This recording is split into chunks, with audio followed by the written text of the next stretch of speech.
सभी को नमस्कार। करियर फर्स्ट चैनल पर आप सबका स्वागत है। दोस्तों, आज का डिक्टेशन आपका टेस्ट होगा। यह मैटर दिल्ली एम्स में जो बोला गया था स्टेनोग्राफर की परीक्षा में 10 मिनट का मैटर था, वह उसके 2 पार्ट करके आपको दिए जा रहे हैं। एक पार्ट आप लिख चुके हैं, यह उसी क्रम में दूसरा पार्ट है। अच्छा मैटर है, ध्यानपूर्वक लिखने के लिए तैयार रहें।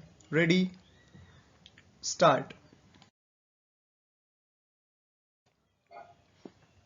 भारत में गरीबी को मापने का काम लंबे और पुराने ढंग से होता रहा है। आजादी से पहले किस तरह से अंग्रेज शासन की नीतियों के चलते भारत की संपदा और समृद्धि का दोहन किया गया था, इसकी भी चर्चा हो चुकी है। स्वतंत्रता संग्राम के दौरान पार्टी और बहुत से जाने माने विद्वानों ने इस पर काम किया था।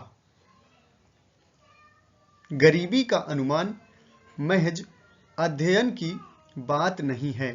विश्व बैंक स्पष्ट कर चुका है कि गरीबी उसके लिए सबसे महत्वपूर्ण विषयों में से एक है। जब संयुक्त राष्ट्र ने विकास लक्ष्यों को निर्धारित किया, तब कहा था कि उसका पहला लक्ष्य अत्यधिक गरीबी और भूख को जड़ से उखाड़ फेंकना है। विकास नीतियों पर जब भी बात हुई है, गरीबी का मुद्दे उसमें मुख्य रहा। गरीबी अनुमान के लिए 3 तरह के लक्ष्यों पर काम किया गया। गरीबी पर जागरूकता बढ़ाना और इसे हमेशा चर्चा के एजेंडे में रखना। इस तरह नीतियां, कार्यक्रम और संस्थाएं बनाई जाएं कि गरीबी कम हो सके। उन नीतियों, कार्यक्रमों और संस्थाओं की निगरानी और मूल्यांकन जो इससे जुड़े हों। इन सभी बातों में सामान्य बात सामाजिक तौर पर न्यूनतम स्वीकृत मानदंडों को अपनाना है, जो मनुष्यों के लिए सबसे जरूरी है, यानी अच्छा स्वास्थ्य और उपयुक्त स्थितियां। ऐसा करने के बाद लक्ष्य रखा गया कि आबादी के प्रतिशत के अनुसार गरीबी का आकलन किया जाए। हो सकता है कि कुछ क्षेत्रों में ये दिशा निर्देश खरे नहीं उतरें।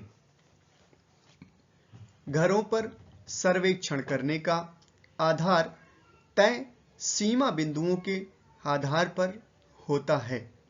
हमारे देश में सर्वेक्षण आम तौर पर इलाकों और समुदायों के आधार पर होते हैं। इसका आकलन हर राज्य के ग्रामीण और शहरी इलाकों में अलग अलग तरह से होता है। इससे हासिल जानकारी ही हमारी गरीबी से संबंधित चर्चा और विचार विमर्श का आधार होती है। अब दूसरे उद्देश्य पर आते हैं। इसका मुख्य लक्ष्य कार्यक्रमों और नीतियों को इस तरह बनाना है कि उद्देश्यों की प्राप्ति बेहतर ढंग से हो सके। कुछ ऐसा ही विश्व बैंक की पुस्तक कहती है कि बिना पर्याप्त जानकारी के गरीबों की मदद नहीं की जा सकती।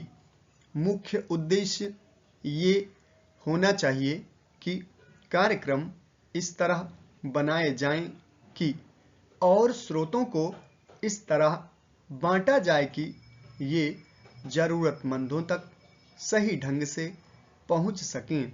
लक्ष्य या तो बड़ा हो सकता है या बहुत ही बेहतर। गरीबी की स्थिति जानने के बाद कार्यक्रमों के मद्देनजर क्षेत्र या गरीबी के हिसाब से कार्यक्रम बनाए जाएं, जैसा कि पहले कहा जा चुका है। समाप्त। धन्यवाद।